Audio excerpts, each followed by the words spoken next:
supper, with only one but very filling course awaits us. Quasel, please. For once, just once, tell me what's actually going on. And rob myself of enjoying your blissful ignorance? Not a chance. Tell me yourself, what do you think is going to happen?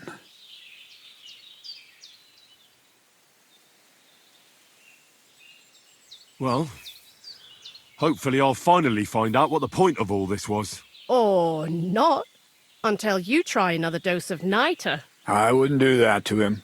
Not today. Bonnie will start today. At least I'll finally see if she understood my teachings. Bonnie? First of all, I'd like to thank you on behalf of the whole gang for all the work you've done. We could never have finished the job without you. We found 2 new partners, you and Monarch here. It's good to have someone to rely on. So, it's time we started being honest with you, so you can finally learn the whole truth. Not yet. Let's pull up that uppity bastard's leg a bit longer. That's the fun part! No, Z-Neck. First of all, I rather like them legs of his. And secondly, I think we've put him through enough suffering. This whole time, you've been collecting ingredients and clues for us. But, so you wouldn't go nosing around, we always told you it was for something different than it actually was. The miller here calls it tackets. Tactics, you idiot. And everything worked out according to plan. So today we're finally close to our great success. With the help of Hermes Trismegistos and his successors, we'll finally complete the dream of all alchemists. Our magnum opus. Exactly, Bonnie. Magnum opus. A great work of alchemy. You're trying to make the Philosopher's Stone. I see you've learned something after all. But no, the Philosopher's Stone isn't our goal. Let's see then, Henry. What is it you think we're making here?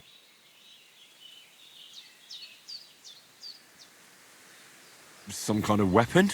Well, Henry's not too far from the truth after all, don't you think? Actually, he's pretty spot on, although weapons were our last order of business. Let's start at the beginning. My father was a miller as well, but I was never much interested in the trade. Even as a young boy, I loved running around Lower Samine and investigating everything living and dead. And I had a lot of questions about everything. Then my mother, God rest her soul, decided it'd be best for me to go to study in Prague. As soon as I grew up and gained a bit of sense, I packed my bags and left. So you went to a university in Prague? The son of a miller? Why not? My father worked his arse off, and he had the coin for it, miller or not. I met a lot of remarkable people at the university, and my thirst for knowledge kept growing. But in the end, it only took a year of all that pretentious, scholarly blathering and hypocritical nonsense for me to realize I wouldn't learn anything proper there. Most of the students and masters are just a bunch of dogmatic fools. They have their own truth, and those who want to know more or ask the wrong questions fall into disfavor, as was my case.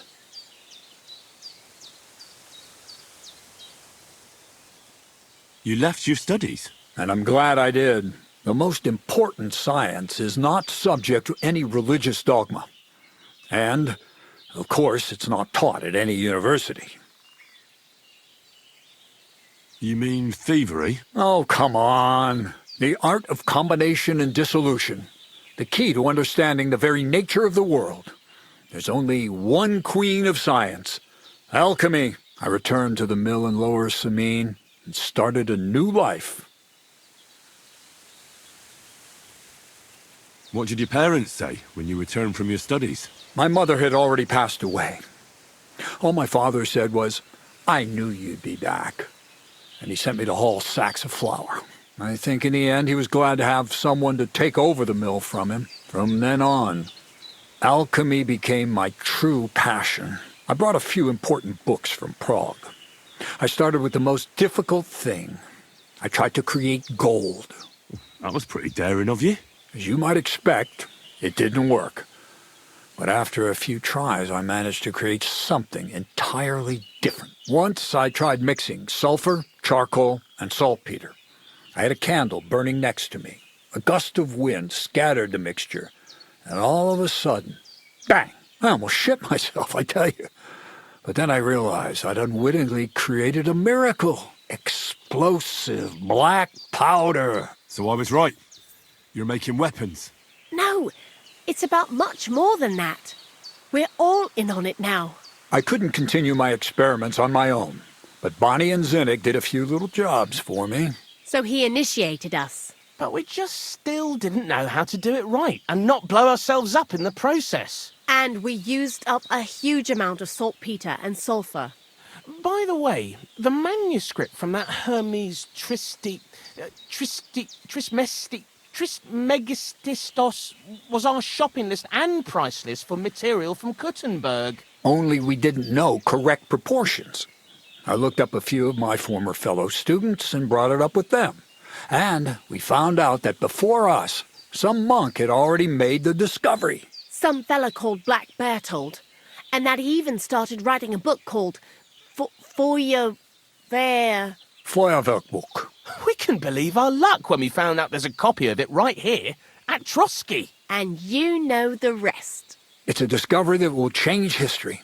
In the right hands, it can make miracles happen. All it takes is a spark, and a storm of fire will sweep away the old world order. It will wipe out stupidity and ignorance, once and for all. And what will happen now? As I said, we're about to have our last supper on our journey to satisfy our hunger for knowledge. A feast of smoke and fire. Black Bertold never finished his book, because he never had enough ingredients for his last great experiment. But now, thanks to you, we do. We can finally finish Bertold's work and finish his book. We'll see with our own eyes what a barrel of black powder can do. I hope you're as excited as I am. Before we get started, there's something I want to know.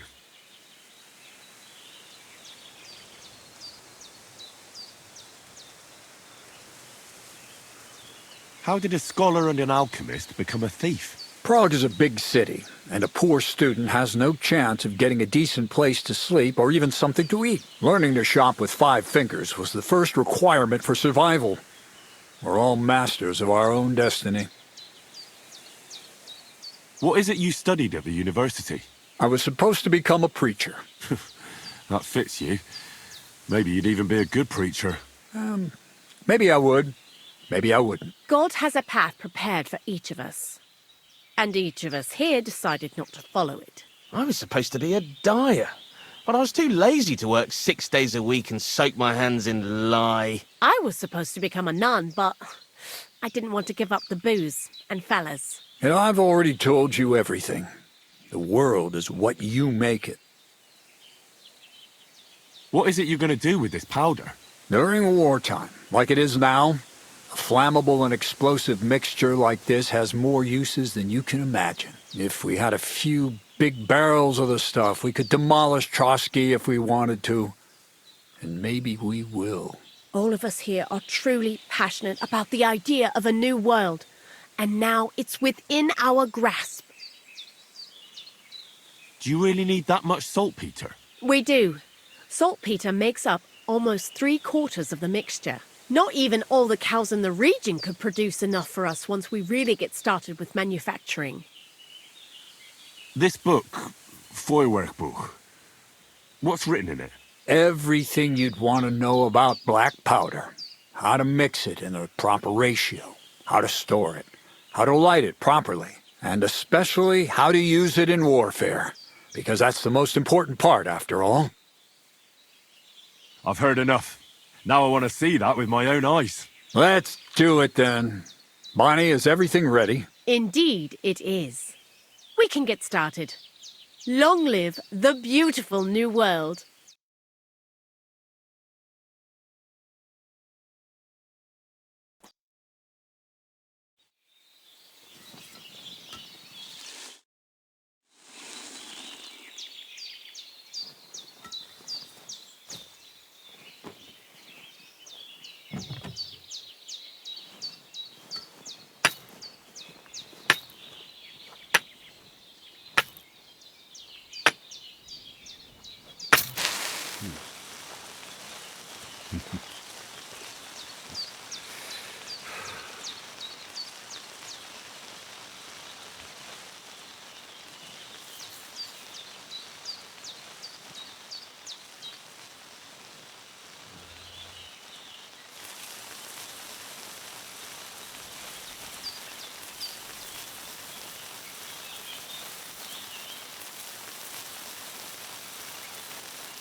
Looks like it ain't working.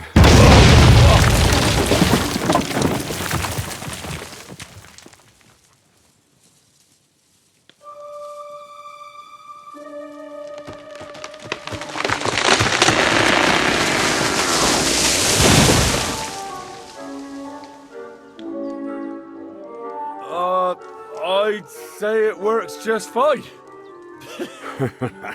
This will change history. What? I can't hear a thing.